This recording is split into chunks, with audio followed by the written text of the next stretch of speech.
Welcome back to the Deep Dive. Now, if you or your corporate team is looking at extended assignments across the Asia-Pacific region, you know the first challenge is finding the right place to stay long-term. And for, over 25 years now, Move In Place has been connecting business travelers with exactly that, serviced apartments, hotels, even serviced offices, perfect for those stays longer than just a few days.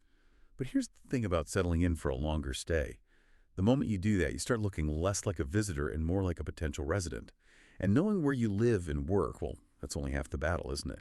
Knowing how you're taxed while you're there, that's the other, often much trickier part. So our mission today is to really get into Asia's super dynamic, sometimes contradictory tax landscape for expats and long-term residents. Our sources are showing governments dangling these, huge tax incentives to attract talent, but at the same time, they're really ramping up fiscal scrutiny. It's a fascinating balancing act. Absolutely. And this is, crucial stuff for you, the listener. This isn't just about obscure tax rules buried somewhere. It directly hits your decisions about residency, your personal financial planning, and frankly, whether a major hub is even still attractive for that long assignment. You can really feel the tension. Governments need money, so rules are tightening everywhere. But they also desperately need skilled people and foreign investment. Okay, let's unpack this balancing act then. And Thailand seems like the perfect place to start. It really feels like a microcosm of this whole dual policy approach, right? It really is. On the one hand, they're rolling out the red carpet, actively trying to reverse what some call a brain drain. Trying to get their own talent back home. Exactly. They're targeting skilled Thai nationals who've been working internationally, trying to lure them back with some, frankly, irresistible financial perks. It's very strategic. Okay, so what are these incentives? Because I hear they're pretty substantial. Oh, they are. The big headline is a fixed 17% income tax rate. That's for returning skilled Thai nationals. Now, to qualify, you need at least a bachelor's degree and proof of 2 years working abroad. Compared to the standard rates, it's a massive saving. And it's not just the individuals, right? Employers get something too. That's right. It's a joined-up approach.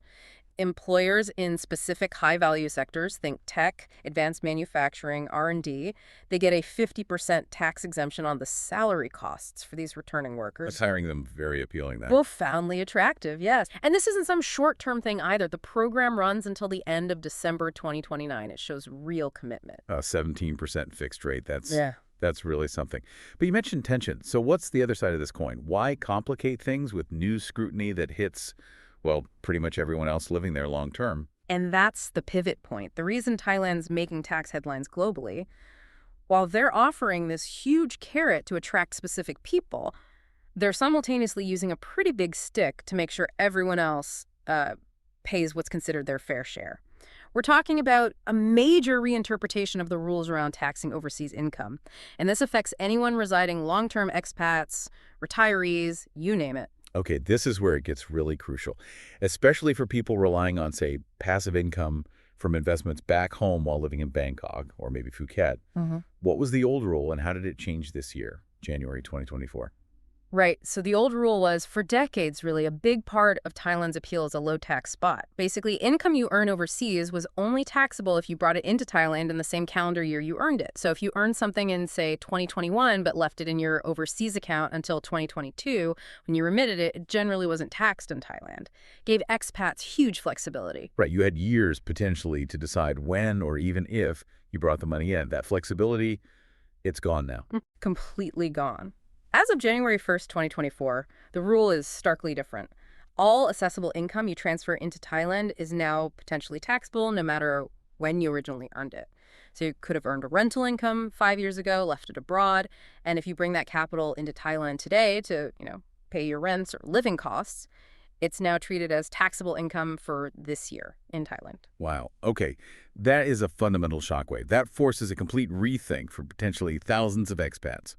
Can you clarify assessable income, though? Is it everything, like selling a house abroad, or just regular income? That's a key point the sources emphasize. Generally, Thailand doesn't tax foreign-sourced capital gains. But assessable income usually covers things like dividends, rental income, interest, income from services. Basically, most forms of ongoing earnings. The shock is that the age of that income is irrelevant now. Income from 2019 transferred today is assessed like it was earned in 2024. Okay. But you mentioned a sort of safety net. What about money already saved up overseas before this change? Yes, that's the one crucial exemption. Savings that you can prove were accumulated in your foreign accounts before December 31st, 2023, those remain exempt. That date is key.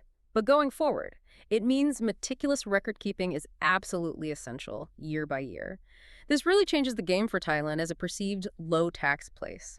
Expats need local professional advice, like yesterday. Okay, this volatility, this sudden shift, it brings us nicely to our next point.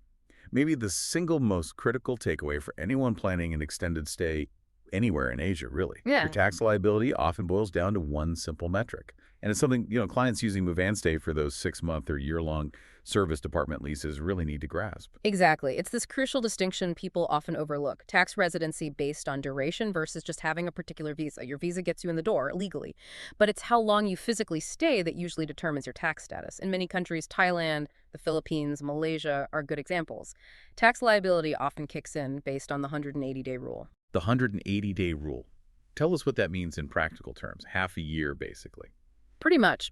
If you are physically present in the country for 180 days or more within a single calendar year, you are generally considered a tax resident for that year.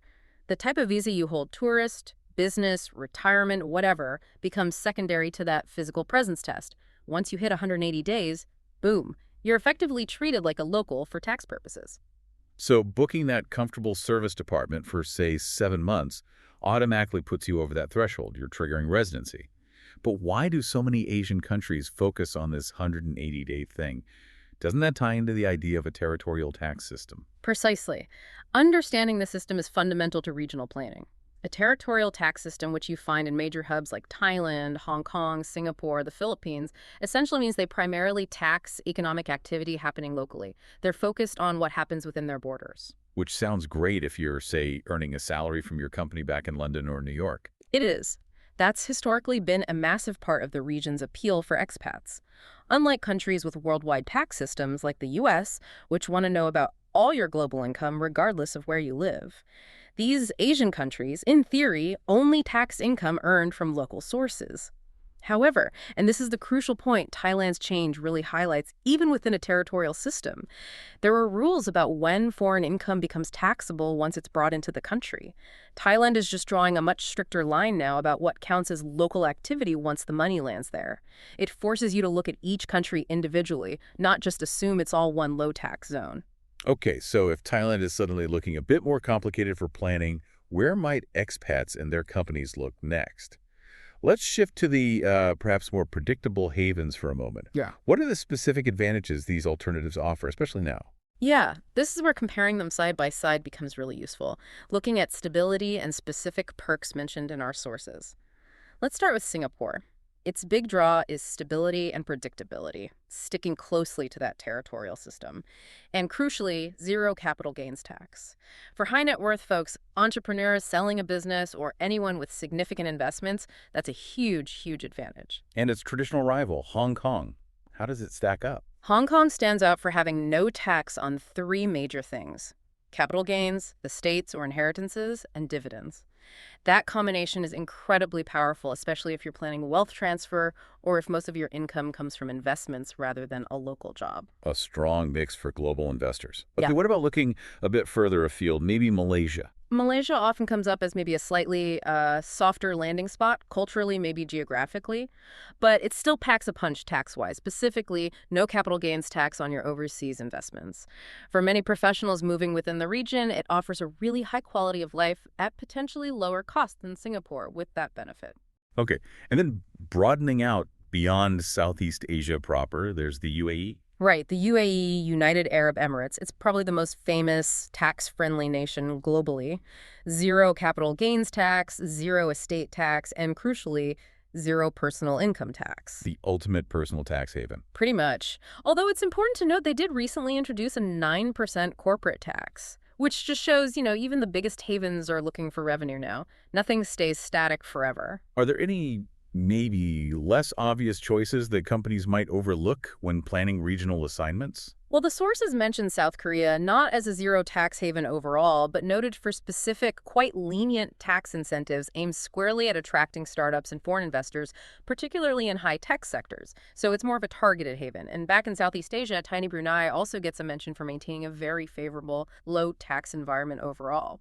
These offer important alternatives as places like Thailand perhaps become more complex to navigate. So we've seen these attractive incentives, but also these pretty significant policy shifts in Thailand. What does this specific example tell us about the bigger picture, the global environment for expats? I think it tells us that the era of, let's say, benign neglect towards expat finances is ending. Thailand's move isn't happening in a vacuum. Governments everywhere are dealing with post-pandemic budget issues, demands for better services, and they're looking harder at revenue sources. Tightening fiscal policies for expatriates is part of that global trend. That old assumption that your foreign income was basically invisible or untouchable, that's fading fast. Right. So the days of kind of winging it based on old forum posts or decades-old rules are definitely over. Planning is now non-negotiable. So if I'm one of those long-term travelers, maybe using a service like Move and Stay for my accommodation, what practical steps do I absolutely need to take now to stay compliant? You have to shift from being passive to proactive immediately. First, like we touched on, incredibly detailed financial records. You need proof. Proof of when income was earned, where it came from, when it was transferred. For Thailand now, that means proving funds are pre-2024 if you want that exemption. Paper trails are vital. Second, you absolutely must understand the specific local exemptions available in your host country. They vary hugely. And probably most critical, get local professional advice. Your home country accountant might not cut it. You need local tax advisors or lawyers who specialize in expat tax in that specific country. This is not DIY territory anymore. So finding that great long-term place to live and work the service Move and Stay helps with, that's just step one. It now has to go hand in hand with really rigorous financial vigilance. The comfort of the apartment needs to be matched by clarity on your tax situation. That's the absolute core lesson here. The financial planning needed for these long agent assignments, it's just fundamentally more complex now. You're constantly weighing these potentially great targeted incentives against much tighter scrutiny, and it often pivots on that simple 180-day residency count. Which leaves us with a final thought for you, the listener, to chew on as you plan future moves. If these policy changes, like we're seeing in Thailand, do push a significant number of expats and their money to reconsider and maybe move to places like Singapore, Malaysia, or the UAE, what secondary effect might that have down the line? Does the increased inflow of talent and capital eventually put pressure on those havens to maybe tweak their own favorable rules? It's like a competitive fiscal race, isn't it? And the finish line seems to keep shifting. Thanks for joining us for this deep dive. We'll talk to you next time.